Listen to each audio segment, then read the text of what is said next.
Hey guys, welcome back to the channel. I hope everyone is doing well. As 2023 comes to a close, I thought it might be a good idea to start thinking ahead of what might lie ahead in 2024, especially for you high yield ETF enthusiasts. So let's get into it.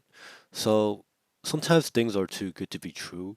Will the high yield ETFs crash and burn? The short answer is no. But there are some things I think we should kind of keep an eye on.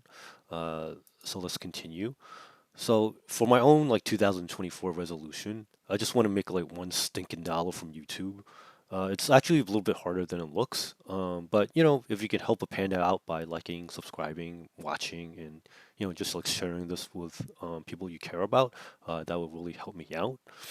And like my dream scenario is like for things to really go well in 2024, and then I can retire with high yield ETFs. It probably won't happen, but it's nice to kind of uh, think about.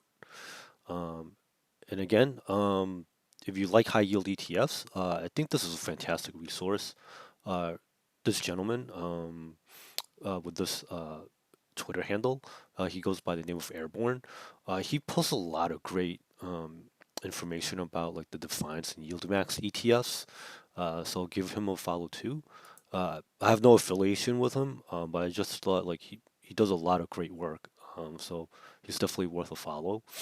And then one of the first things I think we should be concerned about, or maybe it's not so much of a concern, it's something that we should keep an eye on, is the Fed schedule for 2024. So I just got this off the website, and these are like the dates of like their meetings. Um, like it or not, central bankers, like our financial fates are tied to them, so we have to keep an eye on them.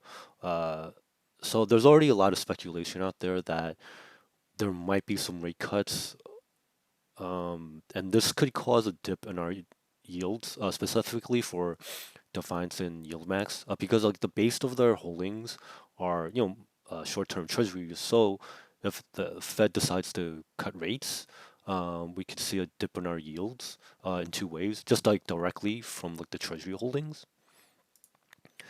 And then there's also a second way that this might affect some of our holdings because, as you know, the Defiance ETFs, they sell options on the indices, so it's not like the actual ETF themselves. So, for example, JPY, they sell options on SPX. So, there's an option Greek called Rho. Most of the time, like nobody really pays attention to it, but because like the recent rate hikes is actually causing a little, it's giving us a little bit more premium. It's not much, but this could also affect because like the Defiance managers uh, you know, part of the main job is to sell premium. So if the row component of these options dips a little bit, that that will correspondingly mean like our yields or probably cause a little dip as well. I don't expect it to be much, but it also depends on how far and how deep the Fed decides to cut. I know this sounds like a lot of like macro woo woo and like perverted yield curve inversions and all this blah blah blah stuff. But I like to just like care about like the actual direction of like the rate cuts. Maybe it might just be a cause of maybe 1 or 2 percentage point cuts. If that's the case, then our yields should still be pretty. I would say they would still be pretty generous. So let's keep an eye on these guys. And there was an interesting article also. There's potentially as like more and more boomers retire, that could cause some shifts from equities to fixed income, especially if the Fed does decide to cut rates in 2024. That means bond prices could potentially go up, and that would kind of entice more boomers to shift more of their money from equities to bonds, or the it really depends on how deep they cut. So if like there's a slight chance that bonds, like the actual price, the appreciation might be a little bit more than equities, but that's still up in the air. And then there's also a change from IBM where they're changing that 401k plan to a retirement benefit account instead of like an actual like they used to be. I believe they used to be more defined. So like I guess like the people that are retiring, they're used to like a certain amount, but now because like now that you're giving it a choice, some people might be afraid that, well, if some of my retirement savings are in like volatile equities, they might take some of their that retirement money that was earmarked for like equities and into fixed income. So it'll be interesting to see how this all plays out. And it could also be a problem if other companies decide to follow this type of like um, instead of going from like traditional pensions to more kind of like market-based retirement accounts. So they're kind of like leaving it more in the hands of the individual rather than like IBM kind of doing the work for them. So that's something that could, depending on how severe like the changes are, that this could also affect us as well. And then the same thing would probably happen with some of these life cycle and target date funds. That like for example, uh, as as boomers retire, they're probably gonna want to shift like some of that money from like let's say like for example like originally if you were 50 maybe you had like 70% equities and 30% fixed income.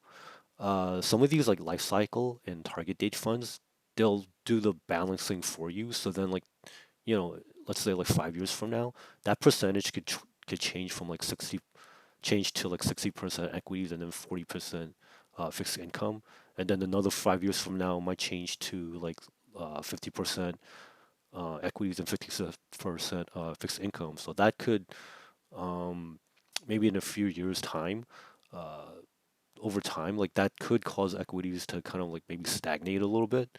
So it'll be interesting to see how this all plays out. And then there's another concern that I have that we're like the yield max and Defiance are attracting more and more attention, but that also might attract more competition. So I don't like so far I haven't seen anything from like the big guys like Blackguard and Vanguard in terms of like going into like high yield ETFs. Um, Blackguard already has like some covered call ETFs, like for example, I believe TLTW is part of iShares and that's part of BlackRock. But I don't know if they're like how greedy they'll be. They probably have the hands full with like the Bitcoin ETF and other things. But if like the competition heats up, BlackRock might start saying, "Hey, that's a nice business you have there," and they might start moving in on the turf. Um, so it'll be interesting to see if there's any like maybe preemptive like expense ratio cuts. But this is just like speculation on my part. So and then my major concern would be that, like, as more and more Defiance and YieldMax ETFs come out, I wonder how that's going to affect like manager performance, because like already like right now they have quite a bit of ETFs to manage. So I don't know if that's too much burden. Like I don't know like the exact size of their teams. I know they have like four portfolio managers. So I don't know how they allocate that out, or if like how they're maybe they have like sophisticated systems that'll help them manage more and more money. Um, and then the second thing is like remember it's all about performance, and don't forget that like some of these ETFs can also like if they perform poorly, they'll get liquidated. Just for an example, Defiance, they used to have like something called NFTZ. I think at the time they were trying to take advantage of, I guess like the NFT craze, like back when crypto was hot. So this was liquidated. The same can happen to any of these high yield funds, if like the performance gets really terrible. So that's something to watch out for. Um, So if that ever happens, like if say like the performance really deteriorates, like I plan to enjoy like these 50% plus returns as long as they last, and I'm hoping to get at least like a few years worth of returns out of this. But if they start dipping towards like the 20 to 30% range, then at that point, then it doesn't really make sense to kind of stay in the YieldMax or Defiance funds because I could just do this myself. And just as an example, like for example, Triple QY or like JEPI, you could probably, if you wanted to practice, you can kind of copy like the strategy and just do the same thing, assuming you have a large enough account that you could probably just like practice selling it in the money put every day on SPY. Now, it won't be the premiums won't be as juicy as SPX, but they are smaller. You can try to like target like 80% like win rate over like because there's 250 roughly 250 trading days, so this gives you a lot of practice, and then see how like for maybe like a small portion of your portfolio you can try this yourself. I'm actually doing this myself with some of the other zero DTE options, and I'll probably like share this in a future video, like maybe how I like to look at things. Um, and then like you could also like adjust like your risk by doing like setting stop losses, or maybe even just like putting it on it as a spread rather than just like selling the naked in the money put. But again, that this could be like another video, so I can hold off on that, show that to you guys later. But I think like overall, I think 2024 should still be another good year. And there's still like a lot of good stuff that's coming. So YieldMax, most likely, we'll see YMAG and YMAX next year. It's probably just like pending like SEC red tape. And then again, in another video, I mentioned that Defiance, they already have at least like EAFY and EEMY coming out. But those are not zero DTEs, but they're like weeklies, option ETFs, based off of like the EAFA and EEM ETFs, most likely. And then there's also from YieldMax. There's still uh, these are like we don't even have ticker symbols for these yet. But these because this is just based off of SEC documents. Like Roku, Snow, etc. Um, I think those could be uh, really good. K-Web does already clip, so I don't know how good that'll be. But it'll be interesting to see if they could do GDX and XBI. And I'm wondering like how they'll do TLT, because TLT like they recently have zero DTEs, so I think TLT might be a better fit for Defiance rather than YieldMax. But again, these are more speculative in nature. Nothing has been like I haven't seen like updated paperwork like as prospectus on any of these yet. But I'm still like kind of like just digging around the SEC website. The Berkshire Hathaway, as I mentioned in previous videos, that this probably won't come out just because like the volatility is too low to get any like meaningful distributions. But I'm really excited if they're still working on MicroStrategy. This will probably be like my one of my favorites that I'm looking forward to if it's still coming. So so let's just cross our fingers for that. And then there's also like the crypto ETFs that are still pending. So I'll be really interested to see like how the Bitcoin and Ethereum ETFs will play out, and I'm especially excited for like potential options on them.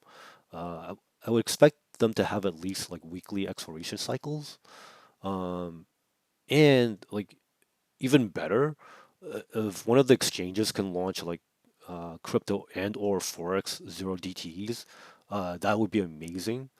And then you know this might be a stretch, but like individual stocks zero DTEs could really be something too.